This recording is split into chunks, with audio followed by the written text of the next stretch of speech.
Today I'll be teaching you how to drive faster than your friends in ERLC. The first thing you want to consider is what car you have. There are a wide range of cars costing so many different prices, but usually you'll want to get a two-seater car for what I'm going to show you in this video. My personal choice being the Falcon Heritage Track.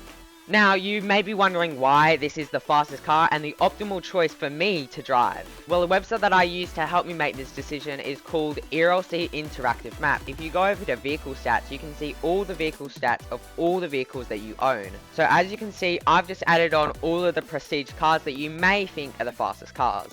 As you can see, my car is the yellow car, and you can also see the yellow line on the chart, which refers to that car. As you can see by this chart, my car accelerates the fastest in its first gear, and then the second gear it also beats all other competitors. Now you may think that the Kovac just going straight up is the best car, but you don't want an electric car for a reason that I'll show you later in the video. So then the options are really the Falcon Heritage and Surrey 650S. Now that I'm back in ERLC, I can show you why this is the best car. Now compared to the McLaren, this Ford GT is so much better, and now I'll show you why. Something else that you want to consider when you're purchasing a car is the turning radius and also the braking power. We can see a bunch of different things including braking, 0 to 60 and also deceleration rate. So as you can see for the braking score, the Falcon Heritage beats every car by a mile.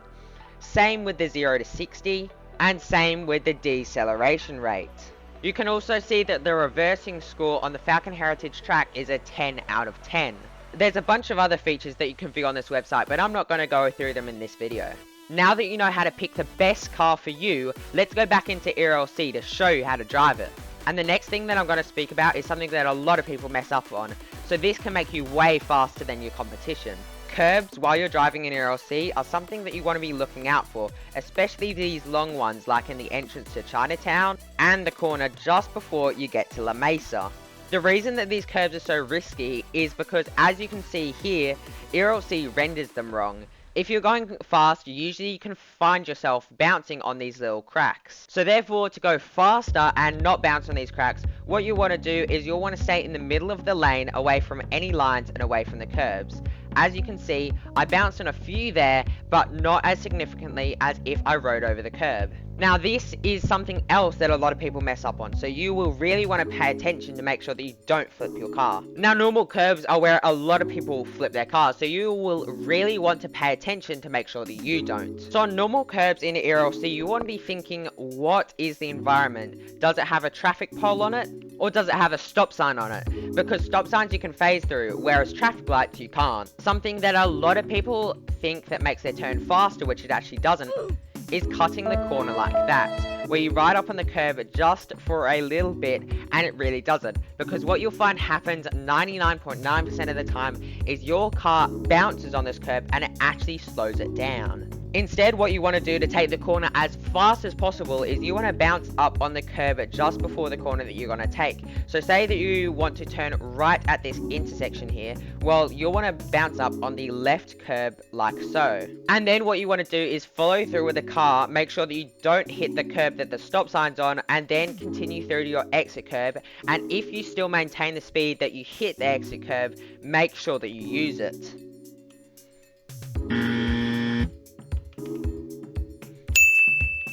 So you just saw how to take your car through a turn without traffic lights. Now, what if you're in River City and you do have a turn with traffic lights? Obviously, on the traffic light intersection, you're not going to be able to use the curb. Now, I'm going to go slow to show you exactly how you should go through traffic lights.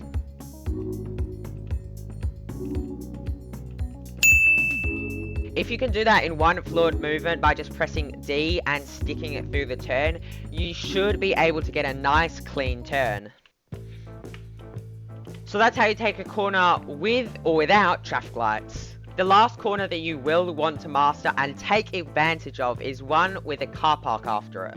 Remember that car parks are at your level, so you don't even have to bounce up on the curb, making your turn extremely fast. As you can see, when I went into the car park near the courthouse, I didn't even have to use the curb to be able to complete my turn. Therefore, it was way faster. Now I can get back to all those long turns near the gun store, La Mesa, and Chinatown. Now this is going to be the first time that you need to drift in this video, so make sure that you're comfortable with everything else before you start this section. So what you want to do is, if you're going above 60 miles per hour, you will want to click shift just before you enter the corner so you can get a clean drift straight through the corner. If you don't feel comfortable with drifting or you're going extremely slow, what you want to do is you want to go straight into the turn like so, just before you hit the other curb, start turning, and you'll turn into the middle of the lane. Now you know how to turn in ERLC, which is one of the fundamental things you need to learn. The next thing that you're going to learn in this video is how to brake fast. Power braking, you've seen me use it in videos, you've seen me use it in Sydney roleplay. Now this is a really important skill to learn if you want to drive fast, because faster braking means that you can get out the corner faster. So for beginners, what I'd suggest is, so that your car does not spin out more frequently, I would only press T on your keyboard and then S and P to be able to stop the car. But if you want to turn while you're power braking, allowing you to exit the corner faster, what you want to do is you want to press T and Y, and you will see that I have more of a drift when I'm in the power brake.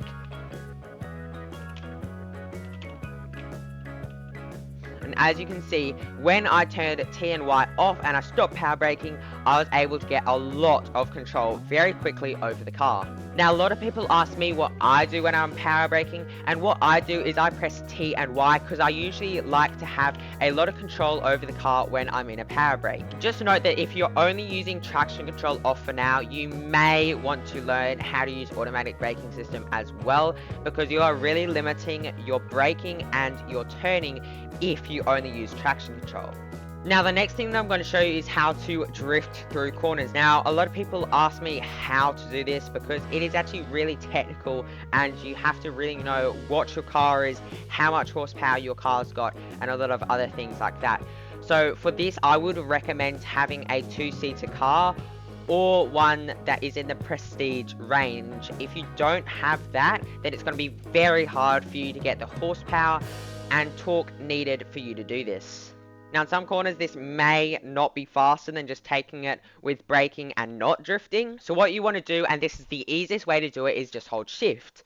As you can see, it's a really easy way to get a drift to the corner. If you found that cool, in this next segment there is an even more technical way to be able to get a cooler drift through a corner, so you won't want to miss that. The next thing that I'm going to teach you is how to do donuts in an ERLC car. Now again, please do not use a four-seater car for this, as it is extremely difficult to get the car moving, and please make sure that you are using a prestige car or one with extremely good acceleration. Now when I said at the start of the video you need a manual car and not an electric car, which is why I'm not using the Kovac, this is why, because you need to have a manual car that you can lock into gears, and the Kovac just doesn't have that. So this is going to be really important for the corner that you're going to take a bit later in this video, so make sure that you are paying attention. Make sure you click semi, which is N on your keyboard, and then T and Y, which we learned earlier in the power braking segment. Then what you want to do is get your revs up. So in first gear, and once you reach 8, then you want to get your revs up and just start going in circles. Now as you can see, I immediately enter a drift at gear 2. Now this is what I'd call a extremely tight drift, because my car is sticking to the track. If you want a looser drift, then you can go into third gear, but in my knowledge this is the only car that can actually drift into gears. For all other prestige cars, make sure that you are using third gear or you'll just lose all your acceleration. This is again why I like this car, because there are two different types of drifts that you can take, one in second gear and one in third. So as you can see, this is a third gear drift. It's really loose and you can also do a lot with it. Like you can turn in the drift, and if you want to go around someone or something, this is a really good gear to use because you have a lot more control than when you're in gear 2. So now I've entered second gear drifting. Now what I find second gear drifting is really good for is doing some drifting with your friends, because you have a lot more control and also your car is going slower, which means that you can catch up or slow down to wait for someone else to catch up in the third gear drift. So now with this knowledge of how to drift, and especially in the Falcon track, which is the car again that I do recommend if you're driving an ERLC, what you can do is now you can drift with this knowledge through corners. So I'm going to be using this second gear drifting for this. Now, just a reminder, this only works on my car. I have not found another car that this actually works on, so you'll want to go into third gear if you are in any other car but this one.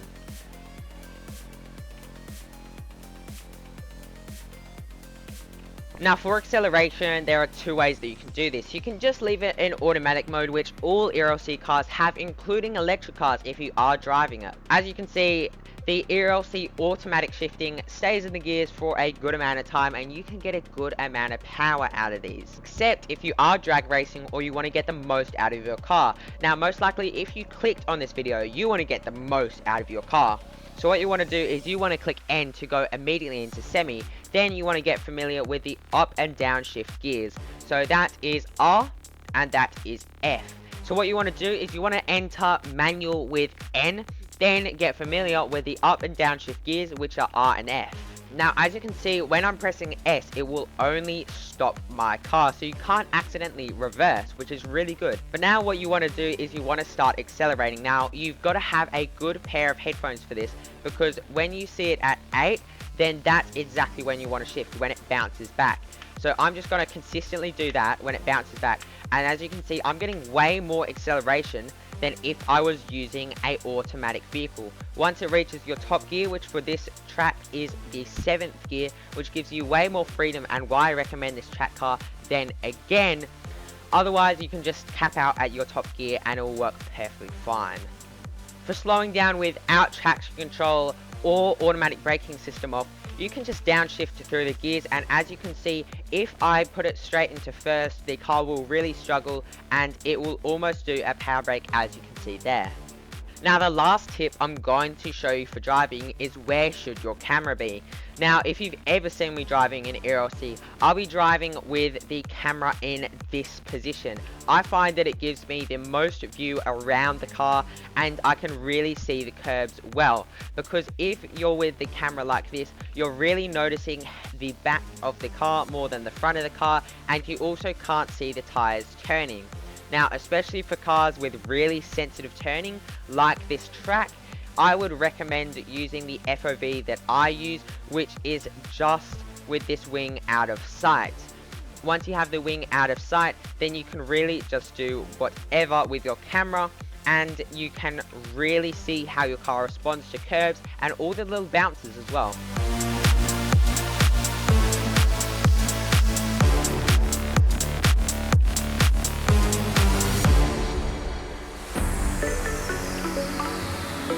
The only issue is if you want to perfect your power braking or shift drifting, then you've got to remember that you can't see your back tires with this, so you may not be able to improve your turning with the drifting. However, once you've got the drifting and turning down packed, I would recommend again using this FOV. Now if you just practice with this driving style, you'll be better than your friends in no time.